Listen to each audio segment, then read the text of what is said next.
What is up, y'all? It's your girl Tina, and I'm back with another video today. So I've tested a bunch of viral TikTok mobile photography and video hacks, and I've made it easy for you and compiled the top 5 of my favorites. Let's go. Okay, so the very first tip I use daily just because I'm short. This is an easy way for you to look elongated in your photos and videos, and all you have to do is, instead of taking a picture normally with the phone right side up, you just have to flip it and turn it upside down so that you're taking the photo the other way. This will instantly elongate your shots, make your legs look longer, and plus you capture more of the frame versus the other way around.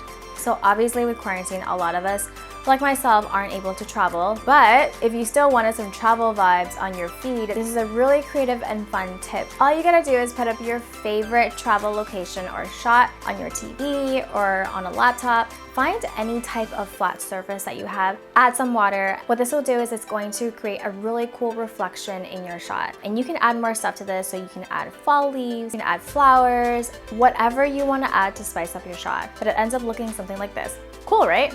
Alright, so this tip is similar to the first tip. So instead of taking a picture vertically like so, if you open the panorama feature on your phone or the photosphere feature on a Pixel 3, it'll allow you to capture more of your surroundings into the frame, especially if you're standing in front of a really large structure, such as the CN Tower in Toronto, and you didn't want to cut off any part of it. The fourth tip, I find this works best with iPhones versus Androids, or maybe it's just my phone, but a really cool thing that you can do that's going to add some dimension into your videos is using this zoom tip. So let's say you have a subject in front of you, stand a good distance away from them and zoom about 3 to 4 times so that they're closer up in the shot. Then as you're walking towards them, slowly zoom out so you get this really cool vertical effect that you can apply anywhere. So the last tip, this one's really fun. If you're like me and you can't do backflips if your life depended on it, but you still wanted to do something similar for your shots, look no further. So all you have to do is stand in the spot and jump, and ask your photographer or videographer to flip the phone as you land. So it's gonna look something like this. And then if you wanna land in a separate location, you just have to do the exact same thing in a different area and then cut it together so it looks like this.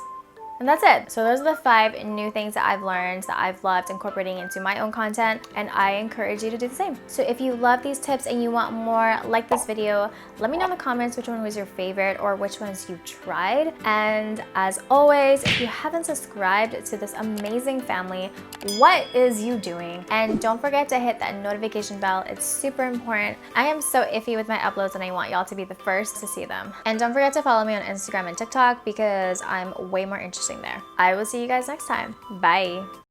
Okay, bye. God, I am sweating.